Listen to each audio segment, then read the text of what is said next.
Coming to you from dreary Portland, Oregon. What the fuck? Shut up, lady. Fucking have the audio. Your hosts, Caity Cassidy and Aaron Bratcher, have some hot takes on film, cinema, and the movies. That's all the same thing. It's the Ask Backwards podcast. You idiot. You moron. You stupid bitch. I'm gonna get you, Yamaniano! That's the only reason I picked the Safdie Brothers. Actually, real life, what's up? I'm Caity Cassidy. This is Conner Minney. Sorry, I was taking a sip of an Arizona. Well, sick. Not sponsored. Not sponsored, but Could we're be. willing to be. I like It's on the Mucho table. Mango. Mucho Mango is a good fruit juice. I shouldn't be. I don't think I should be drinking this straight. I feel like this is like a mixer. Oh, really? My brother drinks it. I feel like it's fine. Yeah, but it's super sugary and terrible for you. Anyways, Arizona sponsor us. Sponsor us, yeah. I'm Conner Minney. So yeah, we're talking about the Safdie Brothers this week, which is pretty much, if I could be honest with you, I did kind of shoehorn the Safdie Brothers thing under the guise of the Safdie Brothers because I wanted a full episode on Uncut Gems. Yeah, no, I know. So Yeah, and the only reason why I wanted to do this one is because we're doing the other two movies. well, that's the only way I could get anyone to agree. I know. And it was totally worth it. Was it? Think so? I mean, yeah, heaven knows what I think is I think it one was of my great. favorite movies now. I think I watched Uncut Gems like 6, 7, 8, 9 times in the span of 2 months. You're copying me. Yeah, I'm talking about you. That's me. I am me. you. Okay, well, you showed it to me, and I don't want to be branded as a psycho who's watched that movie that many times. How about a connoisseur? because you showed me that movie. For the three Safdie Brothers movies we're talking about, Uncut Gems, Good Times, and Heaven Knows What. And I guess we'll start with Uncut Gems, because you showed me that movie, and my life was literally changed. And I just never seen anything really edited like that so intensely. Like, I felt totally transfixed and, like, absorbed in this story. And we start it right out of the gate, dude. We're going in this gem that we're, like, in Africa, and they're mining these gems, and it's, like, really poor conditions. Kind of gives blood diamond vibes.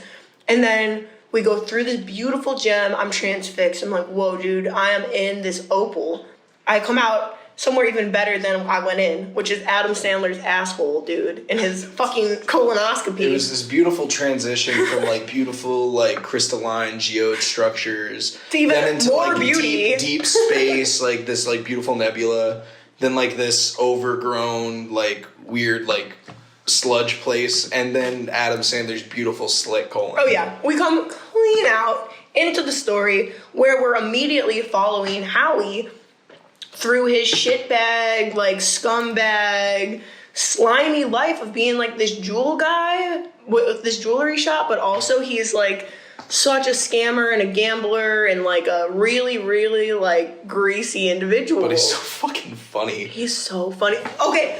He's so out of pocket. When that well, dude, like he's one of the people in the Diamond District. Like he owns like his own jewelry. yeah, shop. he has a shop, and that guy who, when he comes in, he's complaining to him. I wish Aaron was here, because this is how it feels talking to Aaron sometimes. That guy's like, I really feel like you don't appreciate me, man. Adam Sandler staring at the opal, totally not listening to his employee. Like, be like, you don't. I'm giving you 8 years of my life, man. I give you everything. Anyone would appreciate me. Here, Adam take this Sandler. fucking shirt. Take this Versace shirt. It's $500. It's got the tag on it. And Adam Sandler doesn't give a fuck how this guy feels. He's looking at his stupid rock and goes, holy shit, I'm gonna come. Holy shit, I'm in that car. Adam Sandler, I never want to hear him say that again. I kind of... As much as I love him, I don't want that I from think him. you kind of want him to step on your fingers and say that repeatedly. Young Adam Sandler, dude. Young Adam Sandler could step all over my fingers. Dude, step on them. I don't care. Even the thumbs. Bash my metacarpal with your heel. He's hot. And I said it before, I'll say it again. Young Adam Sandler, dude, was mwah, fine as they come for young Adam Sandler. Cutie. Yeah. So I agree with you. I just think that your passion is a little No, I know. little high. I know. It's concerning to me, Yeah. too. I don't really know what's going on. It's concerning to me also. I know it's driving a wedge. I see that, you know. It's driving a wedge. I'm just picturing like one of those door stops like you used to have in elementary school, but with Yeah. like Adam Sandler's face painted on it And with him those screaming, stupid little "Oh, no." sunglasses. Oh no! Dude, oh my god. So, directed by and written by Josh and Benny Safdie, and also written by Ronald Bronstein. Gotta mention him because he was part of this and Good Time. Yeah. So Definitely needed to be mentioned. Josh and Benny Safdie writing and directing this together, like, I would like to watch like some more interviews of them interacting with each other because I'm really curious. I actually haven't seen like a single thing about them. I've just purely watched these 3 movies. Yeah, I haven't. I've seen pictures of them in like little articles, but I haven't watched a video of them. Yeah. And then I learned that we were actually watching Benny Safdie in Good Time the whole time. Yeah, I remember I said that at the beginning during the credits, like Good Times rolling, and it was like Robert Pattinson, whoever, Benny Safdie. I was like, oh, is he? That's the second name that came up. I was picturing the other Safdie. I was like, I guess that's his brother. His brother's Benny Safdie. No, and I would not hear it. And you were like, no, like, it's that's not him. not Benny Safdie, dude. What? Benny Safdie, no. And I was like, oh, okay. Well, sure. it was. I guess I believe, yeah, well, it was. So I would like my public apology on this public forum. you're not going to get it. That's for goddamn sure. And now on to Good Time. Fucking bitch. Yeah. You're like, well, you know, I'll go up to bat for a few things in this life, but one of them's Adam Sandler. And the other's Uncut Gems. Yeah. So they're kind of like codependent on one another. Basically. One doesn't come up without the other. Exactly. All right, so rank these in your personal favorite order. Go. That's hard. Heaven knows what. Good Time. Uncut Gems. I wanna switch like Good Time and Heaven Knows What. Like they're kind of interchangeable for number They're one. tied. Yeah, they're very evenly matched. But They're I don't know. so Heaven different. Knows What hit real hard. That movie had me pretty fucked up. It honestly wasn't even as like in your face fucking Not buck at wild all. as the other 2 movies at all. It was such like a smaller movie. But it was so But it was really intimate and crazy and fucked up. I can't. Yeah, when we get to that one, Yeah. I'm ready. Yeah, for we're it. jumping the gun, but yeah, Uncut Gems is number 3, and that's not because Uncut Gems is like really any less of a movie than like those other 2 movies. I think it's like incredible. It may be the newest and like the biggest, and you know, but I still think Good Time and Heaven Knows What was just For your own preference. yeah, like the story just felt like a little bit more heavy. Like it felt like they were doing a little bit more than Uncut Gems.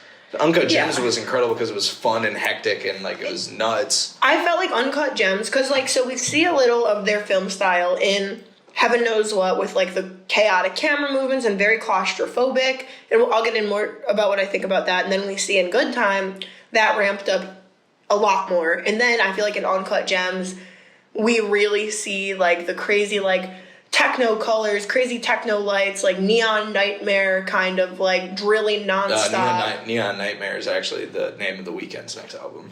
Really? No. Fuck you.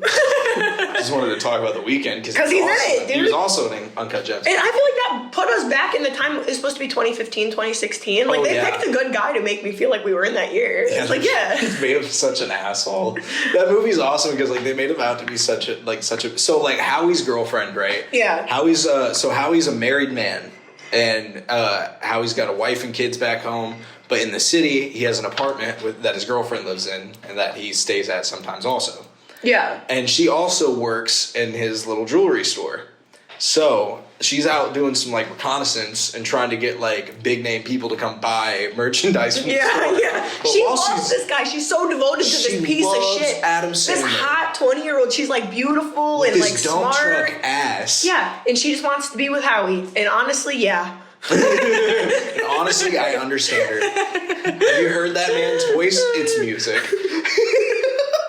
But like while she's like trying to basically like get Howie like one of the biggest deals ever, get The Weeknd in there, like to buy this Michael Jackson chain, she starts maybe flirting him up a little bit. Yeah. Maybe trying to stay for the weekend. You know what I'm saying? Ew, bye.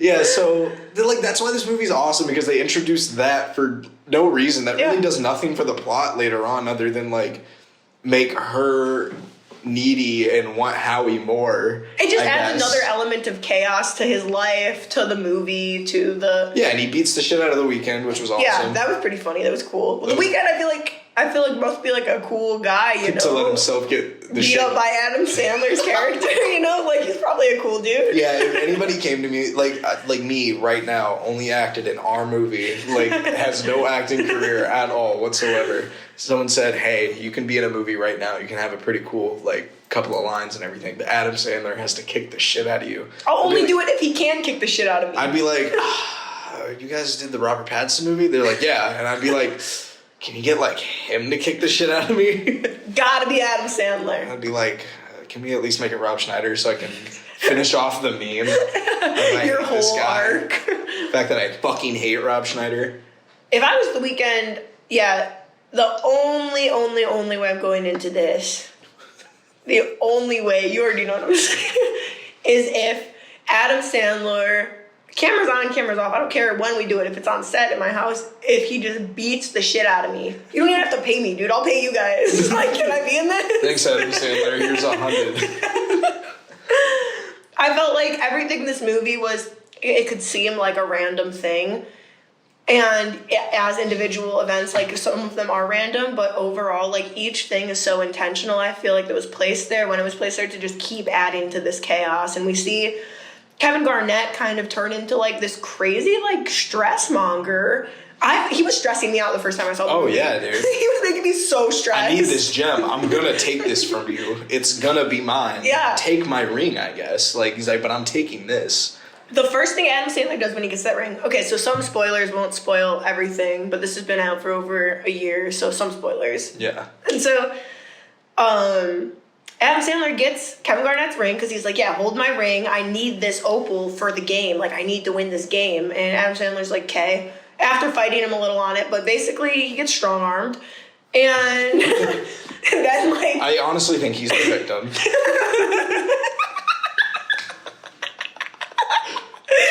Smoke that, by the way. Yeah, let's give it a smoky. And so, yeah, basically, he gets strong-armed by Kevin Garnett and goes and immediately... So I'm stressed out that Kevin Garnett did that to him. I'm like, oh, man, what about the opal? What about the auction? You know, I'm stressing out for Howie, with Howie. And then this son of a bitch takes his ring and goes and pawns it immediately. Yeah, he goes and pawns off Kevin Garnett's ring. Instantly, with no thought. No thought at all. Fucker. I place it on the bet. He's gonna shoot great. He's Kevin Garnett. He's up. He's gonna win. He's gonna win. I'm gonna get you your money. He's gonna win. That's the dumbest bet I've ever heard. I disagree. Like, he's got the stone. He thinks the stone has powers. I'm doing like a Long Island medium impression almost. But yeah. Long Island medium. Yeah, you ever see that lady with the big hair, the psychic? Every bitch on TLC looks like that, though. Yeah. Yeah. Well, yeah. Yeah, but not all of them sound like Adam Sandler from Uncut Gems. That is true. Only the Long Island medium can say that. That's her unique She thing. can That's say her that trait. about herself, actually. That's actually a part of her, like... That's a resume thing. I heard that she does impressions of him, so... So it falls third on your list. If I had to rank these, for me, in case you were wondering, it'd be Heaven Knows What, Uncut Gems, and Good Time. Heaven Knows What, Uncut Gems, Good Time. And not because Good Time's not amazing, but because kind of for your reason, the other two just come Yeah.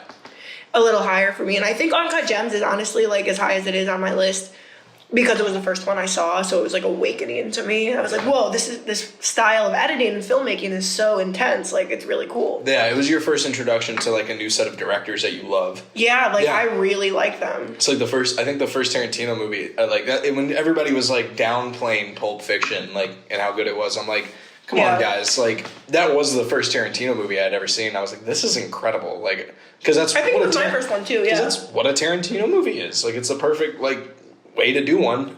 Yeah. It's a great example of his work, and I feel like Uncut Gems and Good Time are both great examples of the Safdie Brothers' more recent stuff. Like, if someone was like, oh, what have they done? I would easily mention either of those as an example of, like, their type of... I would not recommend Heaven Knows What off bat. It's so different than those things, and if I saw it first, I wonder if it would have changed how I felt about the other two. Oh, yeah, for sure. Yeah, I feel like you would have been like, oh, what the hell? Like, they went this route? Yeah, I'd be like, they went crazy. Yeah.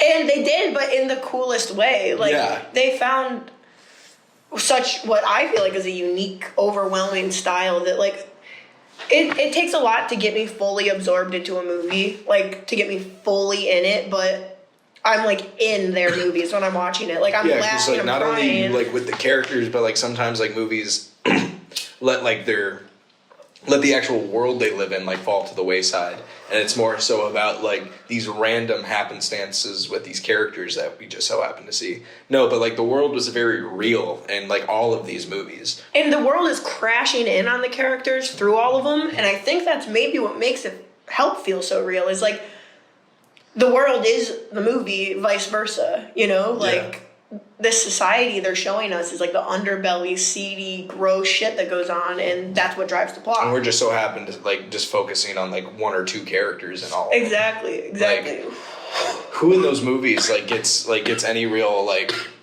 arc at all besides? So like what I was saying is like who in these movies really gets like any real meaningful like screen time other than Adam Sandler, Robert Pattinson, and the female lead in Heaven Knows What. You know what I mean? Like we're just like getting to focus on like these little character dramas, or like these little character studies rather of like this like parts of the world. Yeah, we get to see one little piece of this whole fucked up system, and we get to peek at like some of the other people who are in their web, but really, like you said, we don't really see a ton of stuff. The only movie I'd say that we really kind of share the screen time a little more is Heaven Knows What. I agree. And I'll get to that when we get to that.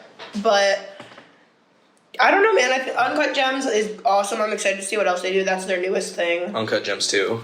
Cut Gems. Cut Gems. The gem's been cut. Kevin Garnett's back. Back and better than ever. Yeah, I don't know. There's not. You could never make it too. Obviously, No, yeah. I don't want to ruin too much, but I felt like I was rooting for Adam Sandler / Howie the whole time, even though he was a scumbag. And while so much of what happened was avoidable, and he kept just causing this snowball of shit, I still like kind of.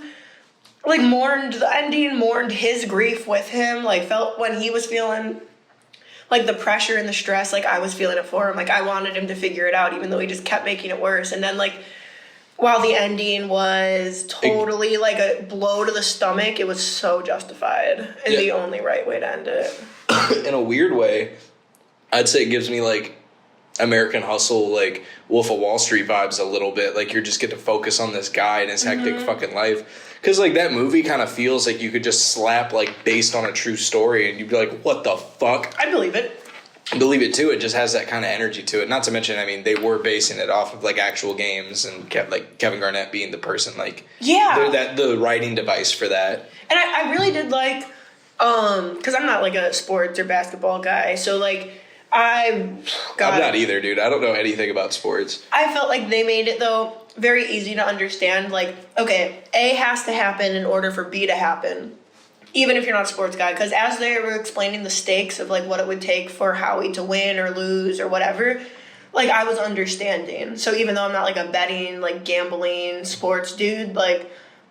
the stakes made sense, and I was able to, like, ride those stakes with him. Yeah. And I liked that they did that in a way that wasn't, like, exposition dump, like, in-your-face explanation. It was really subtle. I feel like they're really subtle in a really assaultive way. No, like, yeah, they're able to get you just involved, like, in the world, like, without really having to explain much anything. They just, like, pull you in by your shirt collar, I feel like. They're like, all right, you're here. Like, yeah, like, you're here, this is what they're talking about, catch the fuck up. Yeah, basically. Yeah. So that, I love it. All right, good time? Yeah. You have more on Uncut Gems, or are you ready for good time? No, I think I said what I said about Uncut Gems. I think it's an awesome movie. It was the first time I watched that movie. Aaron told me, he's like, after he saw it for the first time, he's like, how was it? And he's like, oh, it's so your movie. It's so your movie. And I was like, okay. So I went in, like, not, like, really wanting to... I was like, I don't think it's going to be that great. Immediately wanted to disagree. Yeah, I was like, yeah, I kind of did. But I watched it, and I was like, oh, my God, this was incredible. And, it is. like, I still think it's great. I think it's goofy in a lot of ways because Adam Sandler's in it. Adam Sandler's a goofy guy. Oh, Yeah. I'm trying. Like, he's just crying and being goofy Adam Sandler guy. But I felt like he wasn't goofy Adam Sandler in this movie. I mean, in a lot of ways, he wasn't. He was like, but I mean, he was loud and obnoxious and like doing a voice and. This is But, like, little Nicky in New York if he stayed up on Earth and became a jeweler. That's what Uncut Gems is. That's how he got into the business. It was the shiny flask. Oh my god, the shiny flask got him into the... We just tied 2 worlds to 1. We did. We need to get a fanfic going. I think so. No, I just think, I think it was very well acted. I just, I'm trying not to talk negatively about it because the other 2 movies I just feel like are just a little bit better. Like, Yeah. they're just better in certain ways. Well, I feel like Uncut Gems is very consumable. Like, to like Really? more people, to more people than like Good Times and Heaven Knows What. Oh yeah, I would definitely say it's the most commercial. As Lakeith Stanfield in it, he's awesome. Like- He's in a lot of big stuff. As like The Weeknd in it, like I think it's a really great like high budget like what that movie should be. I just think their smaller work might have been saying a little bit more. Maybe. I'm excited for whatever they do next. Dude, I'm like on them now. Like I need to like get on I like want a to see deep their next dive. movie so bad. I'm on it for sure. Rob Schneider in. Martin Lawrence in. Oh my god. They just keep getting comedy guys. From now on and because turn of it Adam into really Sandler. dark dramas. Yeah, that would be really cool. Chris Rock in. Ooh. Dude, I do not want to see David Spade deal with like his daughter being human trafficked or something serious. That would be awesome. What are you talking about? That is not what I want. I think we're gonna write a movie now. That's and the pitch most it to the genius. Safdie Brothers, dude. Kevin That's James. it. Kevin James's daughter has been kidnapped Oh my god. Kevin James. by is the that- Iraqi government. Are you handing? Yeah, here. It's perfect. Yeah. Oh, fuck. But like, yeah, good time. Yeah, it's a good time. Made in 2017. Written and directed by Josh and Benny Safdie, and also written by same dude, Ronald Bronstein, who worked on Uncut Gems. Mm-hmm. So we have them. And then, yeah, Benny Safdie plays the brother to fucking Robert Pattinson. I think I can see where that guy's influence comes in. Like when Benny? No, the other writer. What's his name? Ronald Bronstein. Yeah, I think I can see his work come in Good Times as opposed to Heaven Knows What. Oh, fuck. Where that style starts kind of like hitting a stride for them. Yeah. You know what I mean? Like it has like the same general tone, but like now it's like it feels like it's kicked up Like a little. cranked up, yeah. Yeah. It's like he like It snorted cranked coke. it. Yeah, it snorted coke. Dude, they like found their people. I like this little group. Like Yeah. I don't know if everyone knows about them and I'm like late to the game, but I like think we are. we're late to the game. Uncut Gems. Well, I'm just happy to be here, bro. Yeah, me too. I love that. I'm in on it. Like I'm a fan. But like Good Time like has that same kind of like neon nightmare feel like Uncut Gems does. Yeah, I But, agree. Definitely. Good Times is about Robert Pattinson or what's his name in the movie? Damn, we didn't know that. Fuck. We're dummies. No, it's all under control. I'm about to look it up. The iPad's a play. Nobody panic. Yeah, shout out to my dad and Heather. Thanks. Oh, and shout out to Alex's mom, Alex Kelly's mom, for making us these Ask Backwards t-shirts. It's very nice of her. I appreciate you. Yeah. Oh, so Connie. Is that his name, Connie? Yeah, Connie Nikas and Nick Nikas. Remember, those are the brothers. Connie Nikas and Nick Yeah, Nikas. so Robert Pattinson is Connie Nikas. Yeah, that's crazy. What a crazy name. This guy's Connie. going to be ridiculous with a name like that. Think about that. Connie. What's his name? Conrad? Connor? I don't know. It's probably Connie with a name like Nikas. If his brother's name is like Nick. His name's Nick. Their last name's Nikas. Yeah, but Nicholas and Connor, I bet. You think so, Connor? I'm just making that up for myself. Yeah, I'm just curious. Well, I dressed up as him today with my... That's what the blonde boy stunt was all about. It really was. I just wanted to look more like Robert Pattinson. I would really want to just look like Connie Nikas. Every day, that's what we all want. But it's about Connie Nikas and his brother. And Connie Nikas is kind of like a low-level, like, scumbag. Like he's trying to come up in, like, the crime game. And he's trying to get him and his brother out of, like, this... What? You're just so right. He is trying to come up in the crime game. He's just trying to come up... I guess I didn't really think about what he was doing, and that is all he's really doing. He's just trying to come up in the crime game and get him and his mentally challenged brother, Nick, out of like his Yeah. abusive grandmother's home. Well, it's not confirmed if she's abusive or not. It could just be Connie manipulating his brother. Because they say Benny Safdie, who plays Nick, the brother, who like they show right off the bat he has a lot of sensory issues and he's wearing hearing aids, so he's like very sensitive to his environment. He's talking to like a counselor and telling them like, oh, I had to like hit my or throw a pot at my grandma. And the guy's like, what do you mean? And basically that shows us a little bit. And on the news, we hear later throughout the movie, like, he broke his grandma's arm and basically got into, like, some violent thing with his grandma. So we don't really know what the deal is with the grandma. She's just has a very strong Greek accent, was super old on the news, like, being really bewildered. But we never get any more on her. But yeah, so anyways, like, you get into, like, you don't really know if, like, the grandma's really at fault or if it's just Connie trying to manipulate his brother. Exactly. And, like, get them out of there because Connie's held down by her, too, I'm guessing. So Connie gets Nick out of, like, this therapy appointment, and then they don blackface and rob a bank. They put on these hyper-realistic masks of these, like, bald, older black dudes and go in this bank. Like, and they're hyper-realistic. Like, if I just glanced at it, I would just be like, oh, it's a dude. Like, yeah, exactly. Like, it's one of the ones, like, where it fits to the eyes and the mouth. Yeah. Like, there's a very specific way to put him on. And his brother's having, like, a really hard time because of his sensory issues and, like, can't breathe. And this thing's, like, feels like it's suffocating his face. But, like, he calmly, like, writes a note to, like, the bank teller and it's like, hey, give me the fucking money. Yeah, get it. Like, go get it. Get the fucking money. In these masks, they're dressed as construction workers. Like, this plan was planned. Like, it wasn't half-assed. They had the layers, they had the mask. Like, this was planned. Yeah, he thought it through. Yeah, like, he was a pretty smart guy, but, like, it just sucks that he kind of falls into that, like, small mafioso type with the big, dumb, like, helper. You know what I mean? I don't know why he involved his brother, and I really wonder, like, why. Because he is obviously, like, looking out for him in his own, like, weird way. So why would you bring your brother to rob a bank? Exactly, especially whenever he's not fully aware of what he's doing. Yeah. He's a greasy scumbag. He's such a greaseball, but he's so cool at the same time. Dude, he's so cool, and, like, I don't know. Like, again, I'm just, like, rooting for him. Like, even though he's not as much as I was rooting for Adam Sandler. It's because he's charismatic. It must be. Yeah. And I feel like they hit home with making the plot drive about family. Like, that's an easy chord to strike with a lot of people. Like, brothers. Like, people go think of their siblings or cousins or family and, like, be like, yeah, I'd do the same thing for them. So it's like, I'm already, like, kind of with him. Even with what he's doing fucked up, it's like, oh, but it's for family. And, like, I feel like a lot of people get behind that. Yeah, I understand that feeling. Yeah, and so, like, he just writes this note to this bank teller, and she's like, I can only give you the money in this drawer. And he goes, fuck that, get in the vault and give me the money. She's like, fine, fuck it, and does it. And they keep writing back and forth on this note. Yeah, which is really interesting. Funny. And, like, really cool. Like, you see, like, the different handwriting styles. Mm-hmm. And he's like, he, like, looks at her and goes, like, can I get a pen? Get a pen? Can I use one? You mind? Please? Like, I'm not robbing you. Yeah, and so she goes and grabs the money, and then they dip.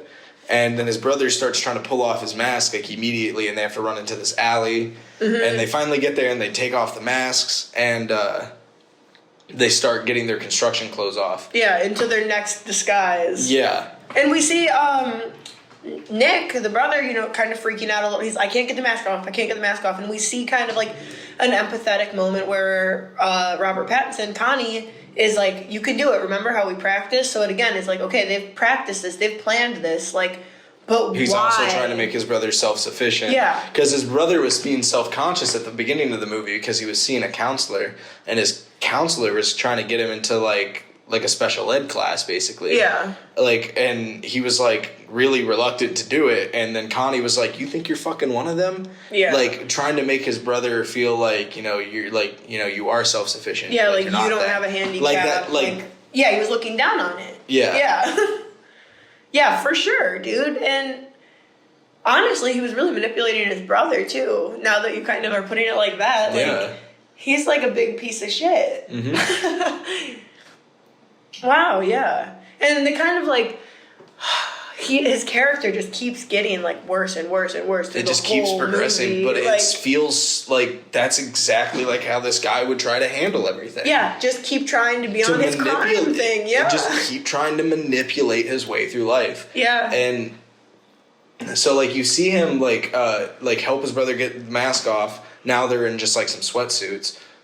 Oh no, the money starts like in their like Uber gas. or whatever. Yeah, in this Uber that they get in. Or this taxi or whatever. And that shot, so cinematic, dude. The way that pink shit blew up and it was a big cloud of smoke, like, I liked that. Like, that was so cool. That looked sick. Yeah, no, that was their buddy. They had like one of their buddies picking them up. No, that was just some random driver guy. Was it? Yes, it was just some random driver. Oh, I'm dumb. I thought that was like some guy because they were talking. No, it was I guess not. I wasn't picking it up. I was just looking where his brother was freaking out. Yeah, he was just supposed to be some rando. That's why it was even more stressful. Like, dude, you just got into some stranger's car and, like, blew this shit up. Like, made this guy your getaway driver. Yeah. Like... And then now, like, they're covered in, like, all this, like, pink smoke. So they run into, like, a Domino's. Yeah. Run into the employee bathroom because his brother's, like, having an asthma attack or something. Yeah, They get into the bathroom and his brother, like, goes to the toilet because he's retching. Mm-hmm. And he's, like, trying to wash off all the pink smoke. Oh, with the toilet water. Yeah, and he's like, get that shit off your face. And the brother's like, you're at the sink. I'm next to the toilet. Yeah, he just starts rubbing toilet water all over his face. Oh, no. That's so gross. Yeah, and he really did it. Like, okay... Tell me the movie. But then, like, they get the clothes off, and then he puts it in the ceiling, and then comes back for it later, and to get rid of the evidence. As all this is going on, though, I feel like we see that like classic Safdie Brothers stamp of like the really, really crazy overlapping audio. We have the Domino's guy yelling to get out of the bathroom, Nick freaking out and trying to get himself clean, and Connie trying to like mitigate the situation. Yeah, Connie like, trying calm to down, man. Like, we'll be out in like 2 seconds. And sorry, my brother really had to use the bathroom. I'm so sorry. Yeah, and on top of it, the pounding, and on top of that, the music, and on top of that, the circumstance. It's like I'm gonna fucking throw up. Like, I love it. Fucking throw up. It feels like a roller coaster. Literally, and it's crazy. And Benny Safdie's doing the damn thing. Yeah, as Nick. He's awesome. Like. I saw a little on his IMDb. He's in other stuff, so I do want to see what he's acting in on top. I think I'm just like gonna go on like a whole Safdie Brothers like rabbit hole. I want to go down it with you. Yeah, I think it's like time. I said, I don't know if we're late to the game, but I'm just happy to be here. Yeah, it's I love them. So I don't know, dude. I feel like we see Robert Pattinson's character like do all these fucked up things that honestly I could justify like most, and then I could really start to justify him. Not the bank robbery. That's stupid. This isn't the 20s. You're not going to get away with it. But, like, we're missing, like, the worst part about it is, like, they do end up getting caught because they're just walking down the streets and there's cops everywhere looking for two dudes. And he's trying to keep the brother calm, and this is why I feel like I could empathize with this character. Like, he's showing, like, patience and love, what looks like that on the surface, but I guess is manipulation. Yeah. So, somebody like, come gaslight me. Like, it's okay. Let me do the talking. Yeah. Just remain calm. Don't run. And then his brother just fucking runs once a cop comes up. Yeah, he tweaked. And then as they're running, like, they end up, like, running through this big mall. Connie ends up getting away, but his brother runs through a glass window pane. And fucking just collapses and gets the shit kicked out of him by, like, 4 cops. Yeah, they really start going crazy. When he went through that window, dude, it, like, knocked the wind out of me. I was like, oh my God. And Robert Pattinson kept running, which, honestly, what else are you going to do at that point? You gotta go. Like, just go. And this is, like, the first, like, 10, 15 minutes. Yeah, this movie's so fast. This is how it starts, the story. Like, I don't know. We get Robert Pattinson trying to remedy the situation, right? So, like, he's trying to use the money that they just stole to bond out his brother with this, like, greasy bail bondsman. And his, like, greasy, like, poor, sad girlfriend that loves him, that he manipulates the fuck out of. Yeah, we have the girl from Fast Times making the appearance as, like, the sugar mama, who's only a sugar mama of her mother's money. So it's, like, so weird. But, yeah, she makes her appearance, and I thought she was good. But I really feel like the stakes for me kind of, like, went really through the roof when we saw Nick in prison getting, like, fucked with, and they're changing the TV station, and, like... No, he walked in because he's like, No, he's like, Connie said I can do whatever I want. Yeah. Now. I don't need grandma. Yeah. Fuck grandma. Grandma can suck a dick. Fuck grandma. He fucking hates his grandma. I can do whatever I want. I want to watch this show. Click. And just like, the guy's like, hey man, don't change the fucking channel, boss. Like, they were kind of being cool at first. Yeah, at first they're like, dude. Hey, like, come on, man. What you doing, man? Hey, don't change the channel. Click. And he goes, no, grandma said I can do whatever I want. Click. Yeah. It was crazy. Yeah, I mean, obviously, like, he can't do that. He No, and then definitely people can't. started fucking with him. Like, all right, dude. Like, they don't know what's up with him. They just think he's some asshole. Like, they don't know the circumstance. I mean, but you could see the guy and, like, tell something's up. But I guess, like... Not it's some like assholes in some prison juvie. rules. Yeah. That was a grown-ass adult man. No, it wasn't. It was a juvie holding. Those were supposed to be kids or, Yeah. like, teens? Yeah. I believe so. I'm shocked.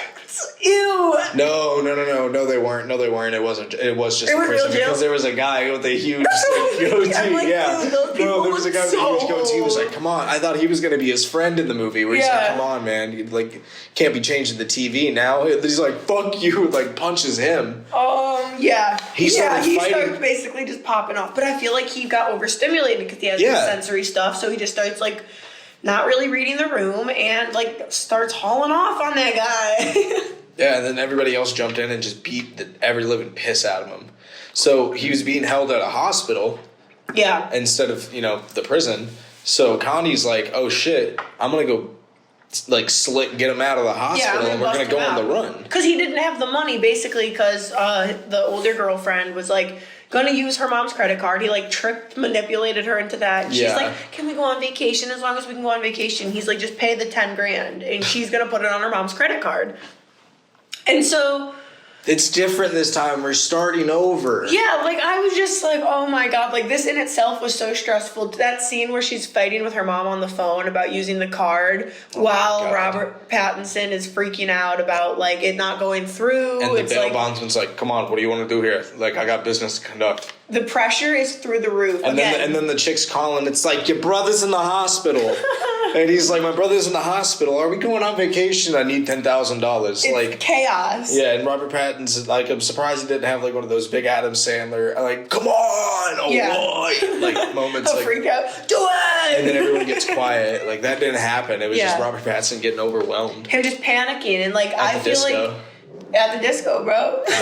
I felt like him not freaking out made it feel so much more suffocating because there was no release of that stress. It was just Yeah. like, fuck, like I gotta keep just like This guy was getting so pent up. yeah, exactly. So when he hatches his scam to go snatch Nick, he goes and gets to the hospital, sees the guy he presumes to be his brother because he tricks his way into finding what floor the inmates are on. Yeah, and then he sees, like, a cop in front of the Yeah, room. So guarding he's it. like, okay, so that has to be my brother. Yeah, it looked like Why- him. He had the curly hair and he was white. And like Yeah, you could see so- most of his face was covered in bandages. Which that would make sense, Yeah. considering his brother just got the shit kicked out of him. Yeah.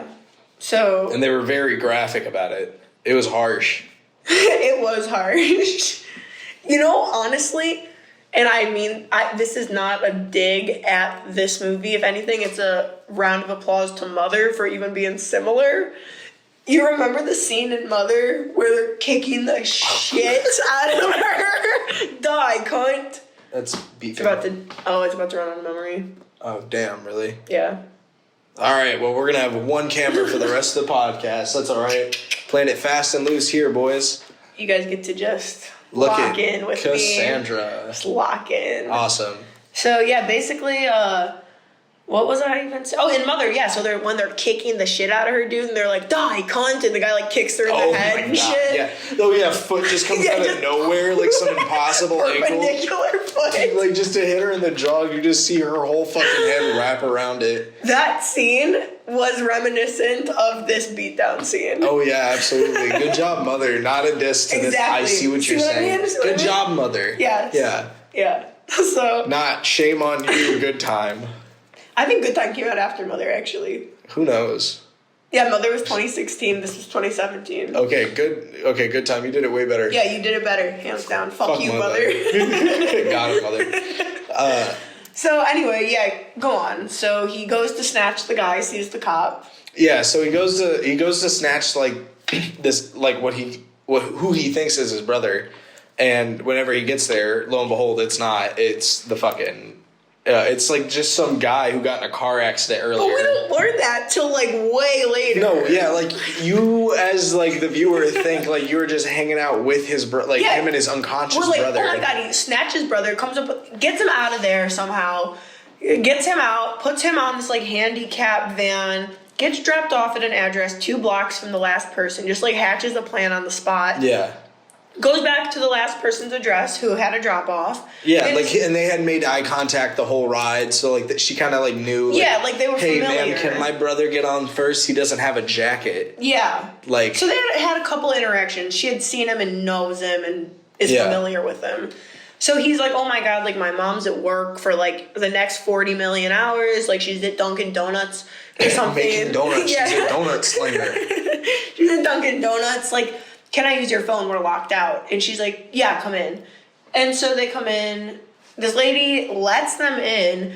And I feel like that kind of just kicks off a whole nother set of problems. Like, yeah, she's like, so your brother can sleep in the room, but you got to stay out here in the living room. Hey, my 17-year-old, like, or like my clearly like 13-year-old granddaughter. Yeah, who said she was 16, but she was not 16. She was not 16. She was boasting about being 16. Yeah, so clearly she's like younger. 14. Yeah. So like, and then she's like, do not hang out with this man.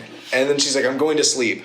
And then so she goes to sleep, and then he's like, and then so does the little girl, and then Robert Pattinson is just sitting in the living room, takes it upon himself to bleach his hair like myself. Just really so funny. Just like sitting there like in their living room, no shirt, with fucking bleach in his hair, watching the news, seeing himself on it and shit. And like, yeah, the girl comes in and she basically confronts him about dyeing his hair. And I think one of his most charismatic parts to me, she goes, "Are you dyeing your hair?" And he goes, "I guess I'm just a weirdo." Yeah. So I don't know. I guess I saw some bleach in the kitchen, in the sink. I guess I'm just a weirdo. What? So I just took it upon myself to waste $15 worth of product in your fucking bathroom because you let me stay here. So my mom's at Dunkin' Donuts and my unconscious brother's in your fucking bathroom. Sorry, I guess I'm just kooky like that. Fucking Robert Pattinson. God damn it. But she's like, that is kind of kooky and kind of cute. I think you're kind of daddy as fuck. And she's super into him. It's very clear and very gross. He's like an adult man. As that was happening, the first time I've seen that movie like 3 or 4 times now. I've only seen it once. We'll get those numbers up. But those chump numbers. Pump those numbers up. But I remember the first time I was seeing it, I was like, is this really happening? Like, yeah, I wasn't sure. I was like, am I a weirdo for thinking like that there's like some tension there, or like is that really happening? And then as it happened, I was like, oh my god, like, oh my god. I can't believe they did that. Yeah, so we see so bold, so brazen, so brazen. That's a different podcast. That's another episode, another podcast. That's the Merowit Stories podcast. So brazen. We just watched that movie last night. Oh, what's his name? Dustin Hoffman. Dustin Hoffman's so great in that movie. So brazen. Oh, that movie made me laugh and cry. It was so good. But anyways, good time. So yeah, like Robert Pattinson is a pedophile. Just a weirdo. That's a tongue twister. Robert Pattinson is a pedophile. Chant, turn it into a little show. We'll scream that at festivals.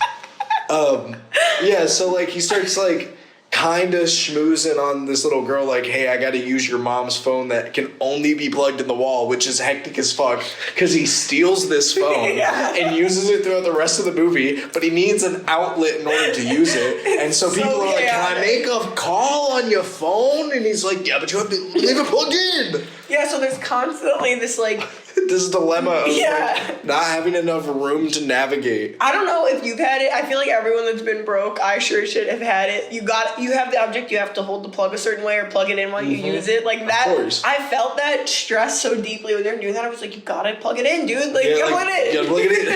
You gotta do it. It's not gonna work if you don't do it. Yeah, honestly, it's not gonna work. That's funny as fuck. Oh my god. So keep going. He starts romancing the girl. Oh yeah, no. So like, but then like the TV shows his face, and so like he fully commits to the bit. Like he's just a funny weirdo, and he fully commits fully commits to the bit and kisses the 13-year-old teenager. She's about to turn her face and look at it because they're watching Cops or what's supposed to be Cops. He's like, I can't watch them justify this shit. And I'm like, I like dogs like me. Oh yeah, he had to mention that if I was in another life, I'd be a dog. Like I love dogs. That's why they love me so much. Dogs love me. Yeah. So that's a cliff note that we'll get back to. Weird flex. Yeah, but be like, cool. Like, what are you talking about, you fucking gorgeous freak? Like, gorgeous, handsome, pretty pedophile. You beautiful pedophile. Ugh. And so, yeah, basically. It's a terrible band name. The Beautiful Pedophile. Yeah. That's my next book. It's a memoir. Just kidding. It's a manifesto. Oh, fuck no. Bye. I'll cancel ourselves for that one. Yeah. So, yeah, he's like, I don't want to watch them justify this shit. Changes the channel, he pops on, and as she's turning her head, he's like, smooches her, to stop it. And there had to have been another way. Hey, what's that? Over there, you're gullible and 14. Look at the thing I'm looking at. Smack her. A smack. Yeah, I'd rather. Oh my god, sorry. I'd rather hit a kid than smooch a kid. Oh, I would absolutely every time hit a kid before I smooch a kid. Are you kidding me? I don't want to do either, but I really don't want to smooch the kid. You know, like that deeply hurts me too. You know. No. So yeah, he smooches her. Totally not my first or second or third probably play in that situation. But he does the damn deed, and then he like plays it off and like kind of acts like, you know, they might be like a cute little couple. That's his new manipulation for that thread. Like he's like, oh, I'll just play this through. Yeah, let's just see what happens here. Hey, give me the keys to your mom's car now, and she's like, okay. Yeah, he's like sweet. Oh, awesome. But this is after because they share that one smooch on the couch. As if that wasn't sickening enough. Oh yeah, but during that, but before that, he learned that he had stolen the wrong person. He had taken the wrong guy. Oh, I forgot to even mention that. I'm so hooked on how creepy he is. Yeah. So like on the TV, it's like, oh, he kidnapped some other guy that wasn't his brother. His brother's still here. Haha, got you, dummy. Yes. Oh my god. Yeah. So he sees that. And he's like, what the fuck? And he's like, gotta get this guy out of here.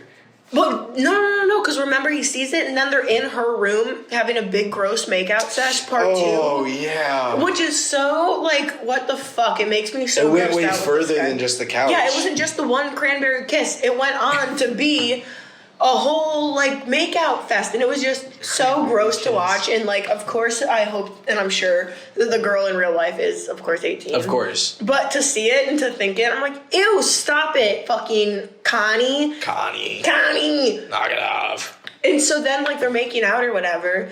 And then you hear, like, some thud in the other room. And he, like, goes to check. And it's the fucking, not his brother. Mm-hmm. It's, what's his name in this one? I wrote it down. Maybe I didn't. I think you did. No, you wrote down Mike from, Oh, Mike. Yeah, so this guy, the not brother, the dude, the wrong guy, also plays Mike in heaven knows what. His name is Buddy Dunes. Or Buddy Duress. Sorry, my handwriting. Yeah, so let's call him Buddy. Yeah, so Buddy is, It's like, dude, what the fuck? He's like, did you do this to me? Did you beat the fucking shit out of me, bro? Oh, calm down. Get off me, you fucking asshole, He's so belligerent. I was in love with him. He's being like this, like, opposite of Robert Pattinson, and he's like totally not playing it cool. No, not at all. So him and Robert Pattinson are like, okay, well, we both need to get the fuck out of here. So they kind of like agree like to take the little girl's like mom's car keys and dip together. So he, like the guy's like using his phone, but she goes with him. Yeah, she goes. The girl's like, yeah, I'll just go. Let's go on a drive. So they go pick up food. And, like, he, like, forces this girl to, like, go buy him crystals. Crystals? Or White Castle. White Castle. Crystals is, like, don't southern. Play. I know what nasty crystals is. White Castles is what the fuck it is. They're both disgusting. Dude, fuck you. Saying Uncut Gems is your third pick. Saying White Castle is disgusting. You have bangs, so yeah, I cut them myself. I'm going through a lot. I can tell. Me too.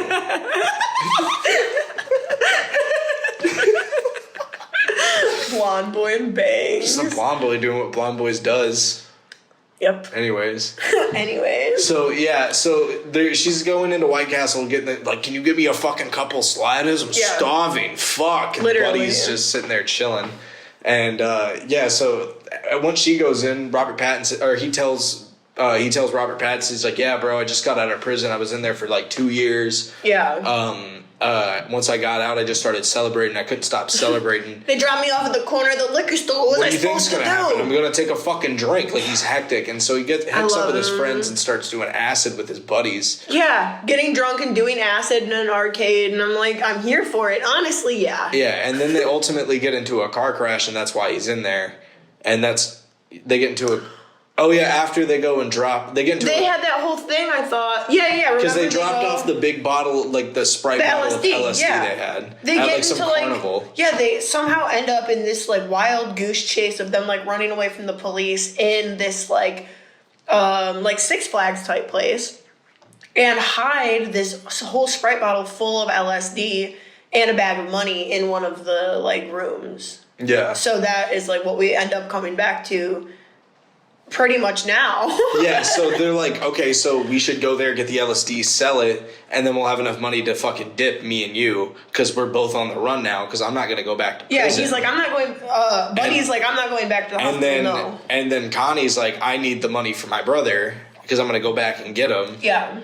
And then, so they're like, okay, let's ditch the little girl. They don't ditch the little girl. She comes back with the sliders. They eat the sliders. They go to the carnival. They try to get the LSD. And Robert Pattinson, you can't skip over the moment he shares in the car with the kid. What does he do? Dude, so he's like, oh, we're going to take him back to his house. There was a mix-up at the hospital. We're going to take him back to his house and then come back and get my brother. And the little girl's like, okay. So they go to this Six Flags type place where the LSD and the money is, and dude gets out, and he's telling the girl that they're at the guy's house. Like, so, we'll be back in 5 minutes. Yeah, dude goes in, and Robert Pattinson goes, shares this creepy moment with her to continue manipulating her and keep pretending they're together. And he goes, all right, I'm going to go in this guy's house and take his shit. I'll be back. I'm like, dude, shut up. I'm going to go in there and take a shit, and I'll be right back. Yeah, and this is after like holding her hand and being so creepy and weird and like and she's romantic. like, okay, go take your shit. Yeah, she's like sweet. Romantic. Yeah, and so she's waiting in the car for him as thinking he's having the biggest boo-boo of his life. Yeah, because so much happened. Yeah, like, so they jump this barbed wire fence. They have like a little more like mortal enemy type thing happen because the guy's too weak to get over the fence because he got into a car accident. Yeah. Robert Pattinson's being an asshole. He's like, just fucking lift me, bro. Stop being a dick. He stops being a dick and does it. So they're already like at each other's throat this whole time. He doesn't know where the Sprite bottle is, so they're going everywhere, making a bunch of fucking noise trying to find this stupid Sprite bottle with LSD.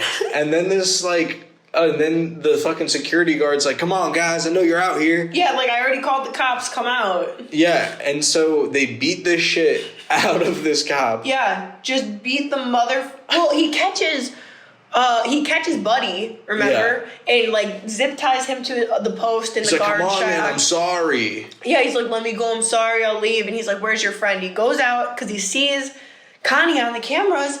And Connie just starts beating the brakes off this guy, like real life. Beat the absolute piss out of him. Steals? Oh, no, not yet. Yeah, not yet. So beats the brakes off him, hides him. The cops show up, obviously. Connie now steals his uniform and put, like, the security uniform on himself. And Buddy pours, like, a big gulp full of acid down this guy's mouth. He goes, this motherfucker's not going to remember anything. You idiot! You just ruined his whole life! You just actually, like, kind of killed this guy. Yeah, you motherfucker! Like, that just shows you how belligerent these stupid idiots are. Yeah, like, that's a whole mouthful of fucking LSD, and he, like, swallowed most of it. Ugh, and so, yeah, the cops... Just imagine how much, like, how high you would get just from, like, that much, like, being spilled all over you. It gives me a headache to think about. All in your mouth, bro. Yeah, so the cops and the EMTs come. They think he's just some drugged out guy. And he's like hooting and hollering, like going fucking crazy, of course. Like screaming at him like they're demons. That must feel like he's being like abducted by aliens. And like they just believe Connie's like the security guard. And he goes, yeah, man, I called my manager, but like he didn't really pick up. It's kind of just me right now, and this guy's just kind of hooting and hollering all around. As you can tell, I mean. Yeah, and they're like, well, where's your friend? He's like, guess he left. I don't know. Do I look like a security officer? Right, have you not been watching the news, you fucking idiot? Yeah, like, cop. Yeah. this Dumbass. is the guy Yeah, in your this is face. literally I just the guy. thought about that, actually. I did too. So the cop is like, okay, bye. They take the dude. Oh, yeah, no, then they find the little girl. They're like, what are you doing around here? Why are you here? And Oh, yeah. And she thinks they're going to give him up, and he goes, do you know this little girl? And he goes, no, I ain't never seen her before. And she's looking at him, realizing he never took that shit, dude. She Wow, goes, he really didn't have to go shit. no, he's dressed up as a security. Now she's like putting her like forehead against the cop car window, like her fingertips, like love, fucking steamy shit, love, steamy shitty pedophile Robert Pattinson, love. Ugh. But fucking anyway, so him and Buddy go and try to sell the LSD now. Yeah, But, we're like, just on to the next But thing. now, like, a lot of it's gone, and it's not worth as much anymore. Of course. And Robert Pattinson's not taking any of the deals from any of Buddy's friends. He's trying to sell it back to the guy it belongs to. Yeah. Like, so obviously the guy's pissed. Yeah. Like, he's robbing him. Like, okay, I'll give you $1,500 for it. Yeah, and so he's like trying to scam this guy on this stolen Sprite. They go back to the security officer's house, who they just Yeah, they just take the guy's, like, keys and wallet, His and car. they're like, they just go to his apartment. They're like, they don't know The it's dog. him. You can't skip the dog. Oh, yeah, he goes in, there's a dog. It loves Robert Pattinson. Thanks for sharing that with the girl earlier. Weird flex. Yeah, like, Wow, oh, it he's comes artistic, doesn't have to shit, and loves animals. What a hunk. That's all green flags in my book. That's So- all Six Flags in my book. Oh my god. So yeah. Anyway, continue. Yeah, so they're at the apartment, right? And then, like, Robert Pattinson's like, fuck this, bro. And they're super high in the air. Like, it's like this super tall Yeah, in apartment like a building. high rise. And so Robert Pattinson's like, fuck it, I'm just gonna go on the run. Like, he doesn't know what to do anymore. He's like, because like, he's like, Yeah. I can't get my brother. I need to leave. Like, I am in trouble, bro. Like, Didn't the cops like pull up front for something? they just started seeing Yeah, they cops. just started like pulling up on them, and we see it from the balcony, so Yeah. we see them close in. Yeah, so Robert Pattinson dips, and you just kind of hang out with Buddy for a second, and then Buddy looks down the alleyway and sees Robert Pattinson get tackled, and like get fucking like the Sprite goes everywhere, and then No, just the bottle rolls. It doesn't spill though. yeah, the bottle just rolls, Yeah. and then he's like, "Look, we can go get it. It's over there in that patch of grass. We got this." Yeah. and so like. Buddy tries to escape through the window or something. Yes, Robert he's Pattinson's scaling the side of the Robert building. Pattinson's blonde going crazy and like getting shoved into a police car. He looks up and sees Buddy just arbitrarily fall off the building because he's drunk, and him and like Buddy earlier had like a really like big yell at each other. He's like, "You're a bum." He goes, "You don't know me, bro. Don't flatter yourself. I don't even want to know about you, Robert Pattinson. You're a piece of shit. Don't flatter yourself, bro." And then Yeah. he just sees that guy for no reason just fall off the building I and know I'm die. gonna sound like a psycho, and Uh-huh. part of me wants to hide it, but part of me I'm not gonna hide it. Okay. If That I was one. Robert Pattinson and I just argued with that guy about how, and I told him he's drunk, he's a loser, he's a fuck up, and he tried to come at me, but then he fell off the building and died because he's drunk. Told you, dude. I told you. But Robert Pattinson had a meltdown. Like he just that's whenever Oh, that, his silent breakdown. that's whenever that It was music so started good. playing, and you saw like he was sitting in like the police car, and you saw like the bars and the windows just keep matching up, like the little pluses were like in his eyes, like X'd out. bullseyes. Yeah, it was so And like cinematic. just kept lining up with them, and like while this beautiful song played, and then the movie just ends. Wait, no, movie doesn't end. No, because we get the brother. Because boom, you think it ends, and then you see his brother getting put into like a little like a day program. like it a day seems program, yeah. like with other people that are like him. Yeah, he's like with people who are like trying to like socialize and work on their cognitive skills, and it's through the same counselor from the beginning who like finally places him in the program that I'm sure he was talking about at the start of the movie. Yeah, and he's like really really like cool. reluctant to do so, and then like they play this game where like walk back and like if you hear me say something that you can relate to, like if you can understand that feeling, walk across the room. yeah, And they're like, okay, so he's like standing there, and they're just saying things like, if you like candy, he's not walking it. He doesn't like candy. yeah, he's like not into it yet. He's Yeah, like, and they just keep saying all this whack ass, nerd ass shit. Yeah. And then they go, if you have problems with a family member, And, like, this guy's whole thing is that he does because everybody's been telling him that his brother was the one in the wrong. Yeah. And he hasn't given up his brother at all. Mm-hmm. None. And it's crazy. Yeah, he is loyal. And then he walks across the room, and that's when that song plays and the credits start rolling. It's so good. And I feel like in that final shot when he's walking across the room, we get that really strong telephoto zoom in there. And that shot shows me that it's like just one of many things that show me this is the same people that made Heaven Knows What. Because they're so in that telephoto claustrophobic zone with Heaven Knows What. Oh, yeah, we got to talk about that. Because we both said that's a perfect segue. That's both of our favorites. This will just be a long boy. That's fine. I think we're having a really good discussion. Like, this is we're kind of like... We're spitting heat in this bitch about the Safdie Brothers. Safdie Brothers. Better than the Mario Brothers. Okay, so I'm glad that I'm not on camera for this part. You might. Oh, it really Nope, died. I'm not. Just a reaction video. You just see me making faces like I fucking hate this guy. We can put some funny edits in here instead. Edits? No, we're just gonna be looking at me the whole time. Even the time that your camera's rolling. Fucking shitty dirtbag fuckface. Alright, Heaven Knows What was in 2014. And it's actually based on a book, which they say in the movie. And then I rediscovered today like it was news to me. And we see Buddy Duress again in here. I'd say like the secondary lead-ish. Yeah, I'd say so. And he plays if not the first, honestly. Because like he was in the movie a little bit more than Ilya.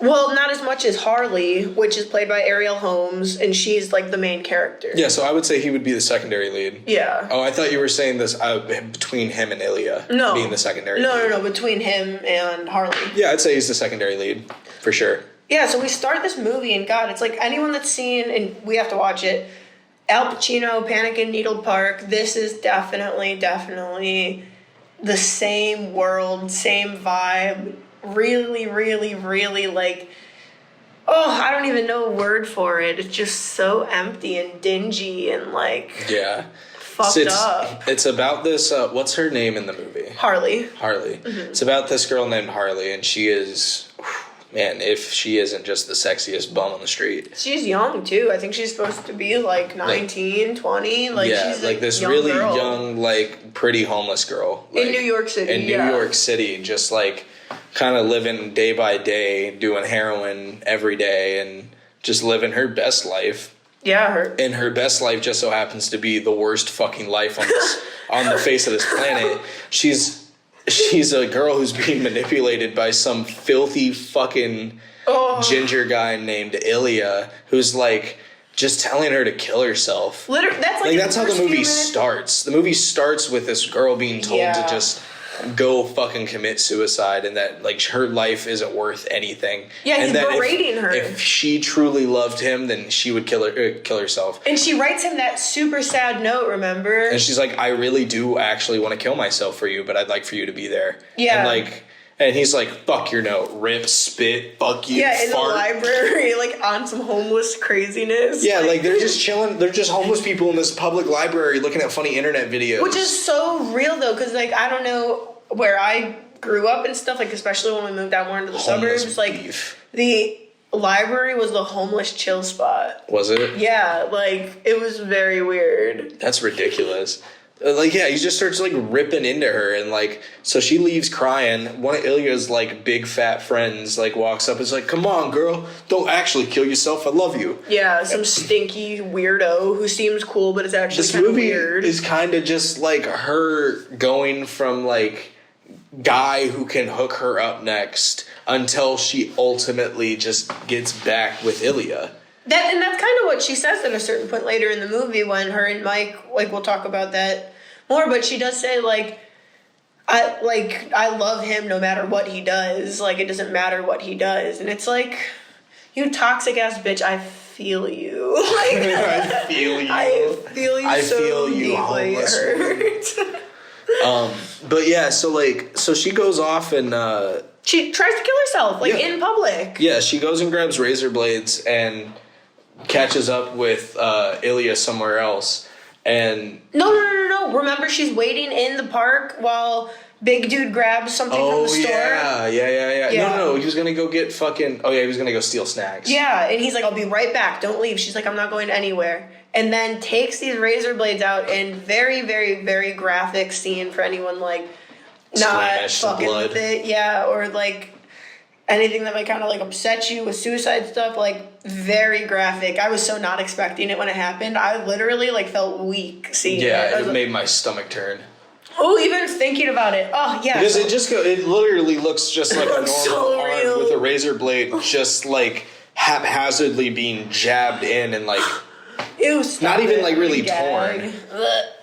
Yeah, it's so just nasty. Real deep. And then she's screaming, "It hurts. Everyone said it wouldn't hurt. It hurts." And it's just so real and raw and ugly. And Ilya's freaking out and like switching teams. And he's like, "I love you. I love you. I love you, my sweet bleeding princess." Smooch. And then like...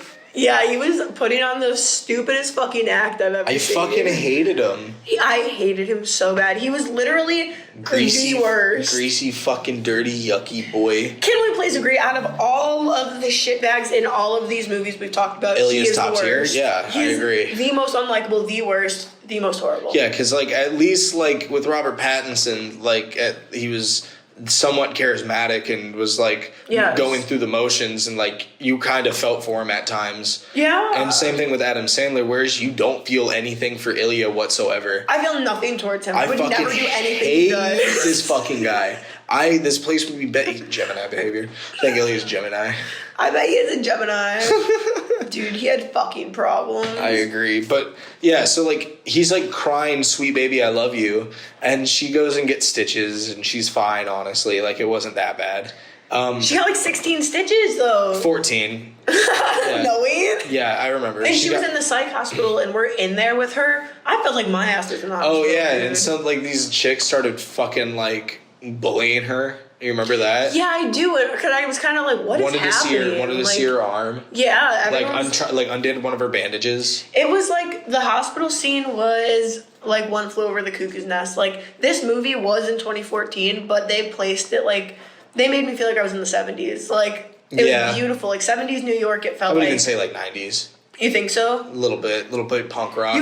Once you watch Panic in Needle Park. Well, dude, yeah, but everybody had snapbacks, Katie, and like we're talking obviously about. Not the fashion. The fashion. I understand the vibe, but I'm just saying like it felt very 90s also.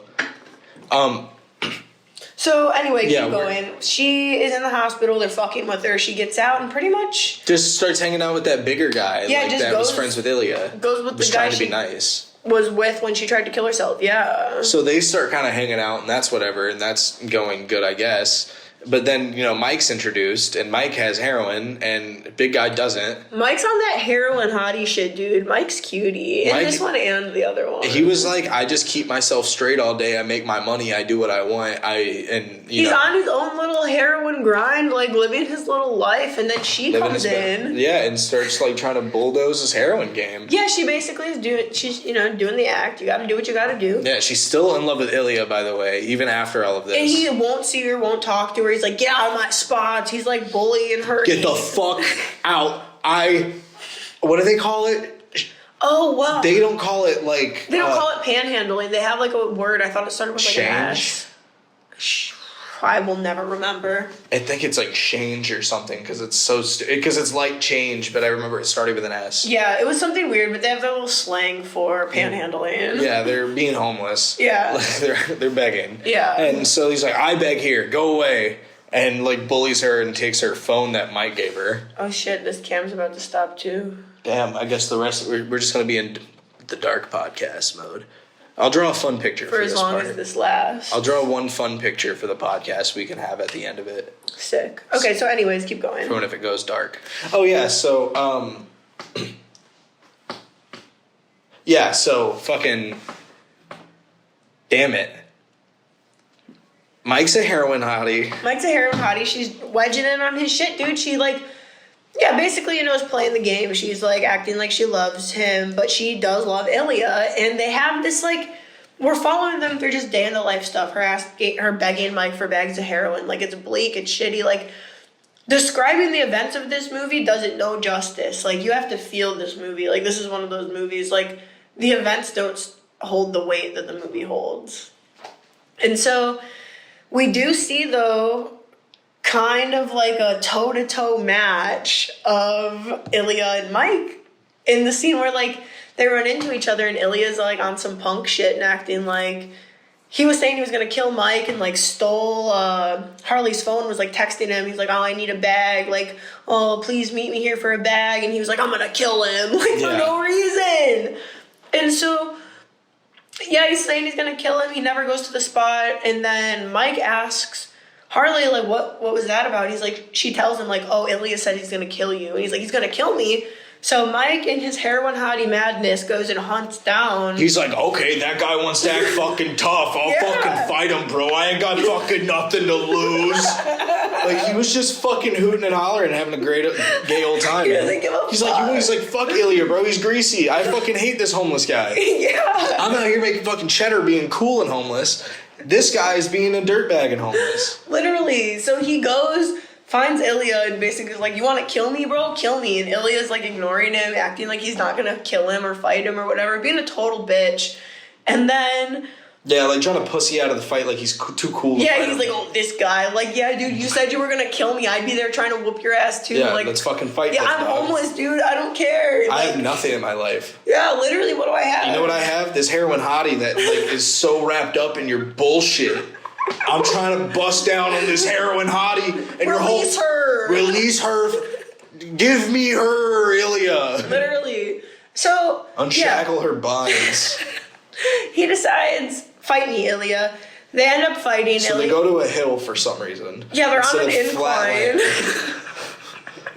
They're on an incline and start, like, wrestling through the woods. Yeah, they start, like, fucking, like, punching each other and, like, they do a gay little wrestle. Yeah. Or, like, a stupid little wrestle.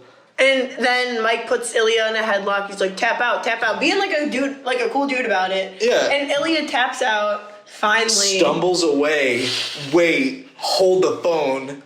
Check out this Naruto bullshit. Hits him with the fucking Shadow Clone Shuriken Jutsu. Throws out a Shuriken and hits Mike in the palm. He's like, what the fuck? It's a ninja star. Ninja star in the palm. And then he fucking away. farts or throws a dust bomb and fucking ninjas poofs away. Ilya's a magician. You just got fucking mind freaked, homie. Take that, Chris Angel style, bitch. You kind of look like Chris Angel. A little bit. I can only hope, bro. Sometimes when I'm cutting my own hair, I do pull up a pic of him. I'm like... But fucking, yeah, anyway, so... Ilya disappears into the night like Batman. Yes. And fucking Mike is running away, and they rip this fucking ninja star. Same thing, really gross. Just like very graphic. Just like the wrist. They pull out this ninja star, and he starts bleeding. So he has to go get his fucking hand bandaged, but he doesn't go get it. He doesn't go to the no stitches. Didn't go to the hospital. Then he has like this really long conversation with her, and he's like, "Why do you put up with his bullshit?" Like, he just tried to kill me. Like, aren't you mad? And she basically was like, no. And he's like, I love him. And he's like, he's like, what about me? And she's like, sorry. Yeah, my sorry. heart's in a different area. I love Ilya, bro. That stunt with the ninja star was incredible. Yeah, she's like, that was hot. Were you there? Did you? That was crazy. I'm squirting currently. But when Mike attacked Ilya, dude, you could tell that she loved it. Like, yeah. I would too. I think she kind of craves the attention, and Ilya brings the attention. Yeah, Ilya's chaos, and like they thrive together. She's a being of chaos herself. Oh, she is definitely an agent of chaos, and her and Ilya together, dude, it's like mental illness whirlwind. Like, for sure. This movie, I don't know, bro. It's different. It's so different. So, like, after that, like, I mean, she does go back with Mike, and then Mike is, like, supplying her heroin, and is like, he's like, okay, I'll give you a bag in the morning, or he's like, I'll give you a bag now, and I'll give you a bag in the morning since you don't have $40, since you didn't get your money. Yeah. And he's like, I'll do that for you. Yeah, so she would, like, basically so you stop. can get off my ass, but make my money tomorrow. Mm-hmm. And she's like, okay. And then she's like, wait. So if I can have 2 bags tonight and 2 bags tomorrow, can I just have all 4 bags right now? Mm-hmm. And he goes, no, I'm not going to do that. And so she's like begging for it. They get into a huge fight, and she's like taking against the goodwill of this nice heroin dealer who's like looking out for her. And he's like, "Hey, I don't want you to overdose." Who she's hooking up with, so now it's like her boyfriend. So she's pulling the basically like, "I'm your girlfriend" card. Like, give me the 4 bags. Yeah. Like, and so he's like, "No, I'm not going to do that because when in the morning you're going to be fucking complaining, asking for my bags. I'm going to be in the bathroom getting good." Yeah. I remember that. Yeah, but that was fucking. Like, and then she gets her 4 bags, she gets other people involved, she's being super petty, and then she's pissed in the morning whenever he's doing it. Yeah. And Just then, like you said she would be. And then she goes off, and they go off and get more heroin together somewhere else, and fucking, they meet the guy. Motorcycle guy. Yeah, they meet the guy on the motorcycle, and she falls in love. And, like, Mike is begging, he's like, "Oh, dude, like, can you spare me $40, please?" Like, da-da-da-da-da, like, complaining. And he goes, "Okay, this other guy owes me money. I'm going to go grab it real quick." And the guy's like, "Okay, dude, fucking hurry up, you bum." Yeah. Like, Mike's not the cool guy in this situation right now. Motorcycle's the cool guy, and she sees that. Yeah, and she starts flirting motorcycle guy. I want her to take a ride on his motorcycle. So making him do tricks and he's shit. Like, "You good at riding it?" "Yeah, I can do a few tricks. Want to see?" He went from not talking to her at all to, like, want to see some tricks. Yeah, literally. Like, you simp. Popping wheelies. He has a second helmet just for her. And then Mike comes back, gets his heroin, and she's like, "Yeah, I'm going to go on a ride with him." And he goes, "Well, am I going to see you again?" The fuck, bro? My hand hurts. Yeah, literally. Call me. They just star for you, you bitch. I got you a phone. Yeah. I'm trying to help you come back up. Yeah, literally. After trying to kill yourself. He was trying to help her come back up, but she was in their own disgusting heroin way, but... Their own stinky... More than anyone else was. In their own stinky, like, homeless way. Yeah, he was trying to help her more than anyone else, I'd say. But we see kind of her journey, I feel like, go a way that I totally wasn't expecting it to go. With, like... I remember telling you, like, the only way this could end is if someone, like, dies. That's the only ending I want. Yeah. And that was... wrong. Yeah. That was not right. And I didn't think it was going to be wrong till I got the ending that we got. And I was like...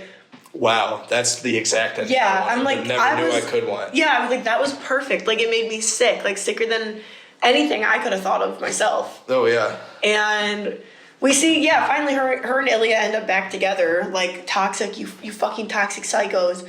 So...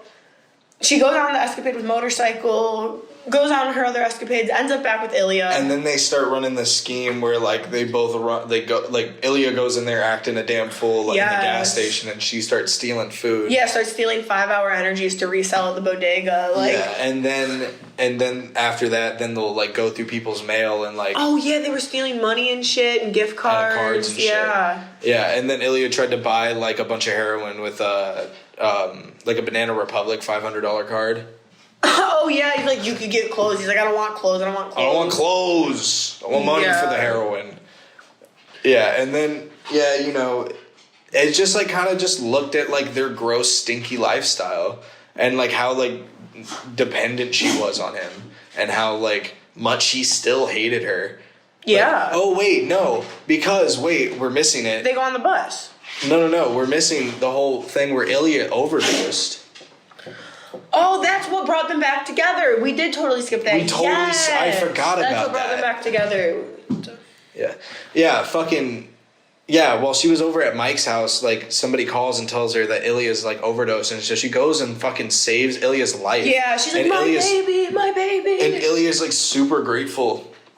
And, like, they just resume, like, where they left off, and it's still just as toxic as it was. Yeah. Ilya promises her we can go to Florida. We can go start over somewhere else. Yeah, we'll go be homeless somewhere new. Like, what? Yeah, then they get enough money and just fucking go off and do what they have to.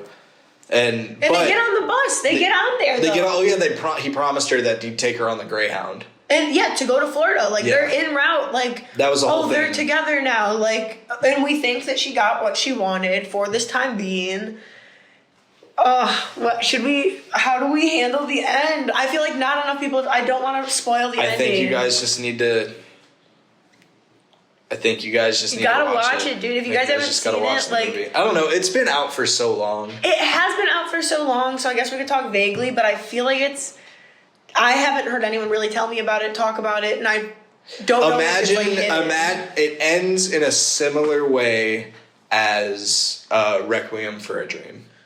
In a very similar tone You get to Exactly. see where some other characters that you have seen throughout the movie are, and you kind of ultimately end up, where everybody.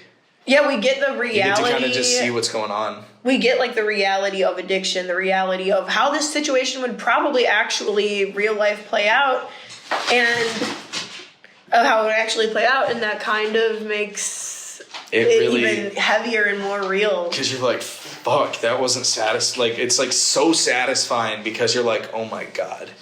Like, you're like, I just watched this awesome movie, and that was so good. But then it's not satisfying because you're like, but is anybody happy? Is everybody okay? But it's real. But it's so real. And it's exactly what would happen. And that's why I was like, what the fuck when it happened? I was like, why? The fact that they made the decision to be that true to life. Yeah, it was like hyper realism, and it made me so sick. Like, kind of the way Uncut Gems ended, honestly, it had like those same tones of like, god damn, this is kind of how I saw it. Well, I mean, but like I didn't see this ending coming. I kind of saw the ending coming I didn't see Uncut Gems ending coming. I kind of did. When it came so fast, I didn't even have time to think. When they won the It is really sudden, but the whole movie I am thinking like, fuck, dude, this guy's gotta die. Like, how is he gonna get out of this? How is he gonna get shot? Like, that's what I was thinking the whole movie. Like, when is it gonna happen? Not if, when. Yeah, when. No, this ending really, I wasn't expecting it. And I wasn't expecting to be happy with it, an ending other than what I was thought I so wanted. satisfied with it. In fact, but that's the thing. It and Good Time have my two favorite endings. And I don't know which one is more, like, impactful. I think I do know which one's more impactful, but, like, I guess, like, which one is more well shot. It's Good Time. Good time. It's shot so different. Yeah, it's just, I don't know. I like, those movies are very tied for me. Yeah. But they're both so good. Heaven Only Knows hits that, like, really fucking dark, sad guy cinema thing that, like, we it's that, like... It's my new Requiem. I've watched Requiem so many times I've ran into the ground. I'm going to run this into the ground now. Yeah. This is it. This is my new Requiem. Yeah. I would say so. Yeah. That's actually a really fun way to compare it. Yeah, because I want to watch this again. Like, I will watch this many more times. I'd be interested to, maybe do a mini cast where me and you kind of talk about those two movies in like 30 minutes. Together? Yeah. That'd be cool. That'd be dope. Just like compare the two. Mm-hmm. Yeah, because there's a lot of similarities there for sure. See what we like about both. See what like things lack from maybe. Because Requiem came up before this. Way before, yeah. Like a good couple of years before. Early 2000s. So I'm interested. Yeah, that's a good idea. That'd be a good idea. But anyways. Yeah, so watch it, you guys. Watch. Yeah, we're a little long-winded. Sorry about that. There was a lot. Oh, my iPad died. There was a lot to say this one, but watch them, bro. Safdie Brothers. That's what it is. We might be late to the game, but we're just happy to we're be trying here. to bring more people to the game who are also late. Call this podcast the Safdie Brothers. We're just happy to be here. All right, guys. Yeah, if you could, please, not to be the weird pandering internet guy, but go on iTunes, leave a star review because it helps us come up higher in the search thing. That'd be awesome. Very much appreciated. And then, in the next coming weeks, we'll have Instagram polls for what episodes are next. So go on there and vote. We wouldn't want to let down Alex Kelly's mother. No, so. That's the last thing I want. She's the plug. These shirts, are you crazy? Yeah, she's the biggest. She's our biggest fan, and we love that. I might be her biggest fan. I think I am her biggest fan. I love the woman. All right, guys. We'll see you next week. Bye-bye. Coming to you from dreary Portland, Oregon. What the fuck? Shut up, lady. Fucking help me out here. Your hosts, Caity Cassidy and Aaron Bratcher, have some hot takes on film, cinema, and the movies. That's all the same thing. It's the Ask Backwards Podcast.